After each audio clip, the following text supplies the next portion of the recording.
Hello student. आप सभी का मैं एक बार फिर से स्वागत करता हूं अपने चैनल ज्ञान सारथी में। आज हम लोग मैथमेटिक्स के सेकेंड टर्म के पहले चैप्टर क्वाड्रेटिक इक्वेशन के बारे में पढ़ने वाले हैं। सबसे पहले समझते हैं क्वाड्रेटिक वर्ड या क्वाड्रेटिक इक्वेशन से हम क्या समझते हैं। स्टूडेंट्स, आपने पॉलिनोमियल के बारे में पढ़ा हुआ है। पॉलिनोमियल आपने पॉलिनोमियल पढ़ा है, इवन इसके डिग्री के बारे में पढ़ा है। तो सबसे पहले हम ये समझ लें डिग्री क्या है। Highest power of polynomial. जो किसी पॉलिनोमियल का हाईएस्ट पावर होगा वो उस पर्टिकुलर पॉलिनोमियल का डिग्री कहलाता है। जो पर्टिकुलर सेक्शन में हम लोग पढ़ने वाले हैं, इसमें जो वेरिएबल्स होंगे वो एक ही काइंड के वैरायटी के वेरिएबल होंगे। तो यहाँ हमारे जो भी इक्वेशंस रहेंगे उसमें सिंगल वेरिएबल्स अवेलेबल होगा। वेरिएबल कुछ भी हो सकता है, इंग्लिश अल्फाबेट में से कोई भी लेटर हो सकता है, A B and so on, X Y Z, कोई भी एक वेरिएबल होगा लेकिन एक ही होगा। और उस पर्टिकुलर वेरिएबल का जो हाईएस्ट पावर होगा वो डिग्री कहलाता है। तो पॉलिनोमियल हम लोग जानते हैं डिपेंडिंग अपॉन डिग्री अलग अलग वैरायटी के होते हैं। जैसे डिग्री डिपेंडेंस के हिसाब से अगर डिग्री 1 है आपका तो वो आपका लीनियर पॉलिनोमियल कहलाएगा। Linear polynomial. अगर आपका पॉलिनोमियल का डिग्री 2 है तो वो क्वाड्रेटिक पॉलिनोमियल कहलाएगा, जो कि अभी हम लोग पढ़ने वाले हैं, क्वाड्रेटिक पॉलिनोमियल। और अगर डिग्री 3 है तो वो आपका क्यूबिक पॉलिनोमियल कहलाएगा, जो कि हायर क्लासेस में हम लोग पढ़ेंगे इसके बारे में भी। लेकिन फिलहाल अभी हम लोग अपने जो टॉपिक है उसी पे रहते हैं, वो है हमारा क्वाड्रेटिक पॉलिनोमियल। तो हम लोग जो पढ़ने वाले हैं वो है क्वाड्रेटिक पॉलिनोमियल, यानी कि एक ऐसा पॉलिनोमियल होगा जिसका हाईएस्ट डिग्री 2 होगा। अब अगर क्वाड्रेटिक पॉलिनोमियल को अगर इक्वेशन के फॉर्म में रिप्रेजेंट कर दिया जाए तो वो हमारा क्वाड्रेटिक इक्वेशन बन जाएगा। हम जानते हैं कि जो हमारा इक्वेशन होगा वो LHS और RHS कंसिस्ट करेगा। तो एक क्वाड्रेटिक पॉलिनोमियल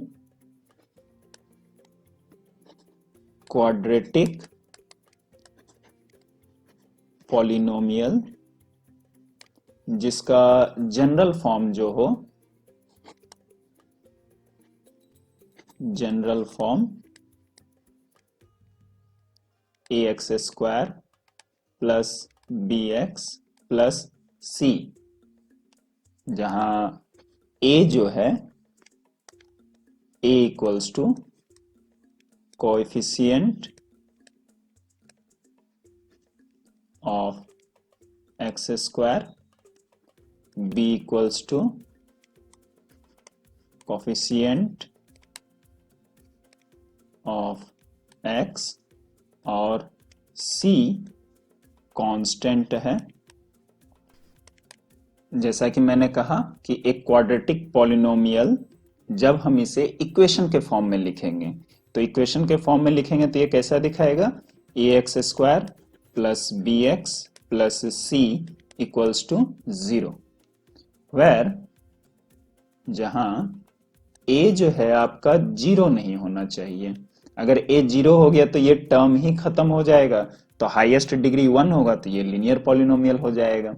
तो अगर अगर हम क्वाड्रेटिक इक्वेशन पढ़ रहे हैं तो हमारे पास कुछ इस टाइप का इक्वेशन मिलेगा और इसे हम लोग सॉल्व करके x का वैल्यू फाइंड आउट करेंगे।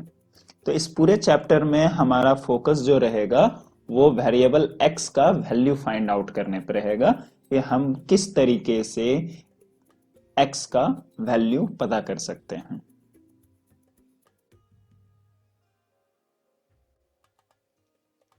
ध्यान रखेंगे स्टूडेंट्स कि जो वेरिएबल है उसका पावर निगेटिव नहीं होना चाहिए, अगर ये होगा तो नहीं चलेगा। वो आपका क्वाड्रेटिक के फॉर्मेट में नहीं रहेगा। क्वाड्रेटिक के फॉर्मेट में x का पावर जो रहेगा वो 2 होना चाहिए, एज वेल एज जो वैल्यू हो 2 वो पॉजिटिव है। ध्यान रखिएगा कि अगर ये किसी भी प्रकार से नेगेटिव हो गया या फ्रैक्शन में चला गया तो ये आपका क्वाड्रेटिक नहीं रह जाएगा। तो हम जो भी पढ़ेंगे उसमें अगर किसी इक्वेशन में मान लेते हैं कि मेरा एक्स स्क्वायर डिनोमिनेटर में जा ही रहा है तो इसे हम लोग कोई सेकेंड वेरिएबल लेट कर लेंगे। हम y लेट कर सकते हैं या कुछ और लेट कर सकते हैं और बाद में हम लोग देखेंगे क्या वो इक्वेशन हमारा general form of quadratic equation को सेटिस्फाई करता है या नहीं करता। अगर कर रहा होगा तो क्वाड्रेटिक होगा और हम उसे सॉल्व करेंगे। अब हम जानते हैं कि जीरो या रूट ऑफ क्वाड्रेटिक इक्वेशन क्या होता है। रूट ऑफ क्वाड्रेटिक इक्वेशन, तो जीरो या रूट जैसा कि पॉलिनोमियल में आपने पहले ही पढ़ा हुआ है, ये वो वैल्यू होगा जिसे अगर हम इक्वेशन में पुट कर दें तो ओवरऑल वैल्यू जीरो हो जाएगा। तो x का वो वैल्यू जो अगर हम इक्वेशन में डाल देंगे, जैसे आपने पॉलिनोमियल में ऐसा पढ़ा होगा जिसके लिए वो जीरो हो जाए, तो वो रूट या सॉल्यूशन कहलाता है। रूट को हम लोग दूसरे वे में सॉल्यूशन भी कह सकते हैं कि वो पर्टिकुलर क्वेश्चन के लिए सॉल्यूशन पॉइंट है। ठीक है, इसे हम लोग एग्जाम्पल से समझ लेते हैं।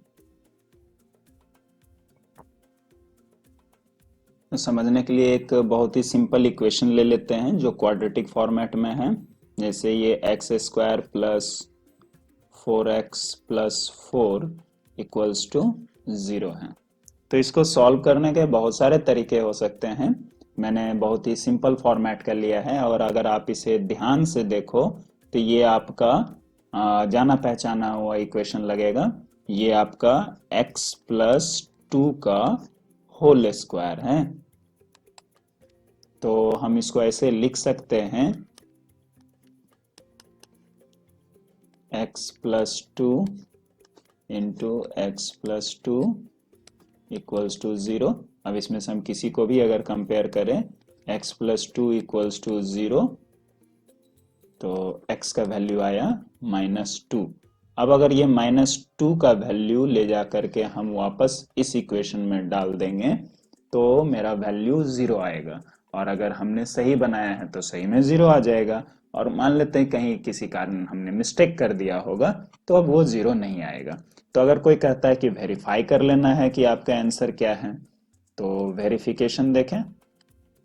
वेरिफिकेशन अगर हमें करना हो क्या हमने अपना आंसर सही बनाया है या नहीं, तो उसके लिए जो आपने 0 लाया है उसको आप इक्वेशन में पुट कर दो। तो देखो अगर मैं पुट करता हूं -2 का square plus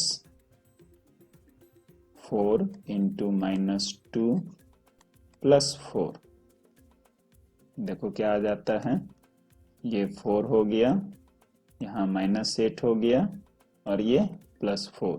so overall value 0 आया। दैट मीन्स आपका सॉल्यूशन जो है सही है। तो जो particular chapter that quadratic equation हम पढ़ने जा रहे हैं इसमें अलग अलग मेथड्स हम लोग सीखेंगे। तो रूट्स निकालने के तरीके हैं जिसमें से पहला तरीका है स्प्लिटिंग मिडिल टर्म।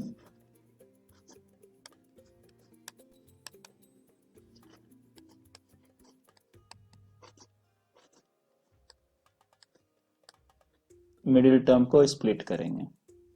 तो जो हमारा इक्वेशन है वो इक्वेशन क्या है, a x square plus b x plus c equals to 0।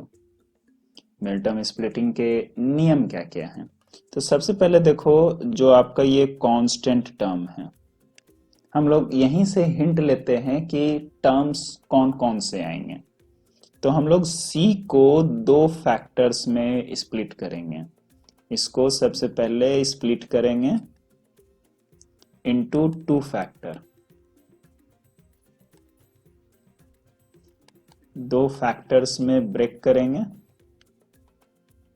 और ब्रेकिंग कुछ ऐसा होगा जिससे आप जो सेकंड काम है दैट इज ये जो सिंबल रहेगा, प्लस रहेगा तो प्लस, माइनस रहेगा तो माइनस, स्प्लिट करके जो 2 फैक्टर मिलेगा उस 2 फैक्टर को ये वाला साइन का ऑपरेशन करके हमें ये वैल्यू लाना है, दैट बी जो है ये बी लेकर के आना है। तो एक एग्जाम्पल से समझते हैं कि ये किस तरीके से वर्क करता है। सपोज आपको जो अभी एग्जाम क्वेश्चन लिया था उसी क्वेश्चन को फिर से कर लेते हैं। X square plus 4x plus 4 equals to 0। तो सबसे पहले हमने क्या कहा था कि जो हमारा कांस्टेंट टर्म है इसको हम लोग फैक्टर्स में ब्रेक करेंगे। तो देखो हमारा 4 का फैक्टर क्या क्या होता है, 1 इंटू 4 होता है और 2 इंटू 2 होता है। इसके अलावा आप जाओगे तो फिर ये रिवर्स हो जाएगा। दूसरा काम क्या आपको करने बोला गया था, दूसरा काम था जो आपका साइन है उस साइन का ऑपरेशन इनके ऊपर होगा, फैक्टर्स के ऊपर में साइन का ऑपरेशन होगा। तो ऑपरेशन मतलब जब हम इन्हें लगाएंगे तो देखो क्या होता है, 1 प्लस 4 कितना देता है, ये 5 हो गया। नेक्स्ट दूसरा टर्म जो है 2 प्लस 2 ये 4 दे रहा है, काम हो गया। अब इसके बाद क्या आपको देखना था, आपको देखना था कि जो आपने टर्म्स यूज किया है वो कौन सा ऐसा है जो आपके b के बराबर है। तो देखो ये वाला वैल्यू जो है आपको सेटिस्फाइड वैल्यू है, तो आपका जो 2 टर्म्स होगा वो 2 and 2 होगा। तो हमारा नेक्स्ट स्टेप क्या लिखाएगा, नेक्स्ट स्टेप लिखा जाएगा एक्स स्क्वायर प्लस, ये सिंबल को आप कुछ नहीं करो, जैसा है वैसा ही आप पुट कर दोगे। उसके बाद जो आपका 2 फैक्टर आया है 2 plus 2 bracket close x plus 4 equals to 0। यही मेथड पूरे चैप्टर में यूज करेंगे जहां जहां भी हमें जरूरत होगा स्प्लिट मिडिल टर्म प्रोसेस का इस्तेमाल करने का। अब देखो सिंपली अब इस ब्रैकेट को जो डाले हैं उसे हम लोग ओपन कर देंगे, तो ये हो गया मेरा 2x प्लस 4 इक्वल्स टू 0। अब ग्रुपिंग कर लेंगे, दो दो का ग्रुपिंग कर लेंगे और जो कॉमन है उसे कॉमन आउट कर लेंगे। तो देखो x प्लस 2 कॉमन हो गया, प्लस यहां से 2 कॉमन आउट हो जाएगा, x प्लस 2 फिर से इक्वल्स टू 0। बहुत सारे टाइम हमें ये समझ नहीं आता कि कॉमन क्या चीज होता है। तो कॉमन वो नंबर हो गया या वो फैक्टर हो गया जो मेरे पास दोनों में ही अवेलेबल है। ठीक है, आप ऐसे भी समझ सकते हो कि इसको किस नंबर से हम कंप्लीटली डिवाइड कर सकते हैं। अब पहला स्टेज का कॉमन लेना हो गया। अब देखो फिर से ये 2 टर्म में आपको दिख रहा है x प्लस 2 जो है सेम है, तो हम x प्लस 2 कॉमन ले लेते हैं। तो कॉमन लेने के बाद जो मेरे पास बच जाता है वो फिर से x प्लस 2 ही है। तो मेरे पास देखो 2 फैक्टर बन करके आ गया, दोनों ही फैक्टर मेरा एक जैसा ही है। अब हम इसे कंपेयर कर लेंगे, 0 निकालना है तो हमें इसका वैल्यू पता करना होगा। तो लास्ट स्टेप जो हमारा जाएगा वो क्या होगा, x प्लस 2 इक्वल्स टू 0, और ये तो आइदर और करके लिख सकते हो या सिंपली भी लिख सकते हो, either x plus 2 equals to 0 और दूसरा भी वही है तो x प्लस 2 इक्वल्स टू 0। तो हम एक ही सॉल्व करेंगे, दोनों तो एक ही आंसर देगा, तो x इक्वल्स टू -2। देखो सॉल्व हो गया हमारा स्प्लिटिंग मिडिल टर्म का इस्तेमाल से। इसी टाइप से हम और भी क्वेश्चंस कर सकते हैं। जैसे मैं आपके लिए एक क्वेश्चन दे देता हूं, आप उसे ट्राई कर सकते हो और देखो क्या आपका सोचना और हमारा सोचना सही है।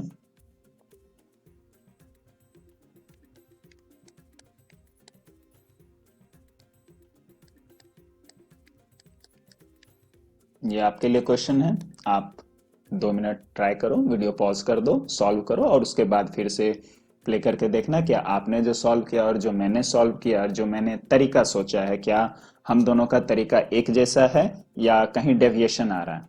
आपने अगर ऊपर के बताए हुए मेथड्स को समझ लिया है तो आप क्वेश्चन बनाओ, अगर नहीं समझा तो एक बार फिर से रिवाइंड करके आप देख लो वीडियो और उसके बाद पॉज करके क्वेश्चन को सॉल्व करो।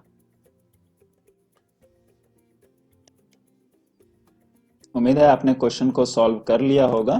तो अब मैं भी आपको सॉल्यूशन दिखाता हूँ इसका कैसे बनाएंगे।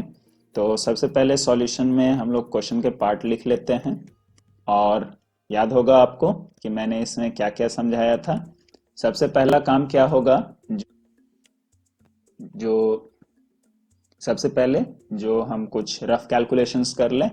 क्या क्या टर्म्स पे ध्यान रखने बोला गया था, एक कांस्टेंट के ऊपर में जिसे हम लोग स्प्लिट करेंगे फैक्टर्स में। तो देखो फैक्टर मेरे पास 1 इंटू 6 होगा, 2 इंटू 3 होगा, ठीक है।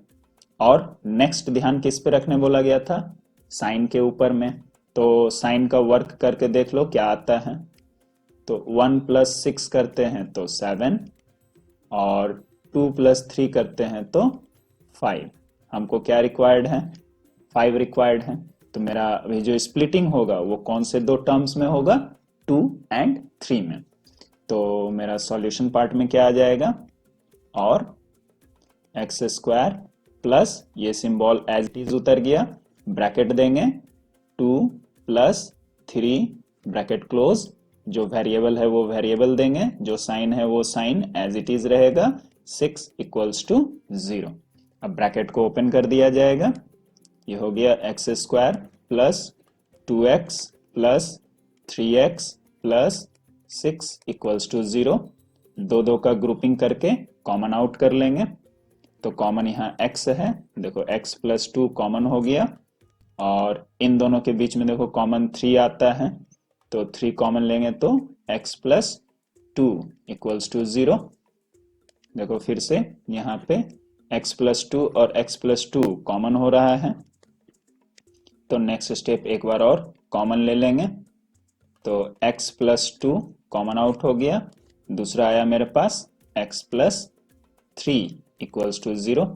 अब देखो हमारे पास दो अलग अलग दिखाई पड़ रहा है नंबर्स, हम इसे भी सॉल्व करेंगे और देखेंगे कि 0 क्या आ रहा है हमारा।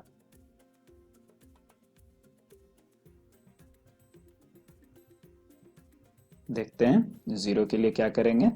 तो 0 के लिए प्रोसेस आपको याद है, either x plus 2 equals to 0 और x प्लस 3 इक्वल्स टू 0। तो यहां से x इक्वल्स टू -2 हो गया और x इक्वल्स टू -3।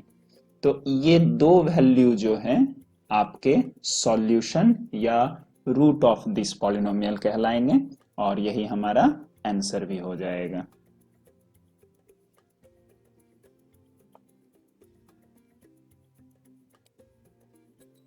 आंसर भी हो जाएगा, ठीक है। तो होप आपने इसे बनाया होगा, समझा होगा। आप ट्राई कर सकते हैं पहले एक्सरसाइजेस को। कुछ क्वेश्चंस आपके स्प्लिटिंग मेथड के ऊपर में बनेंगे, बाकी और भी टाइप हैं जो हम लोग नेक्स्ट पार्ट में सीखते हैं।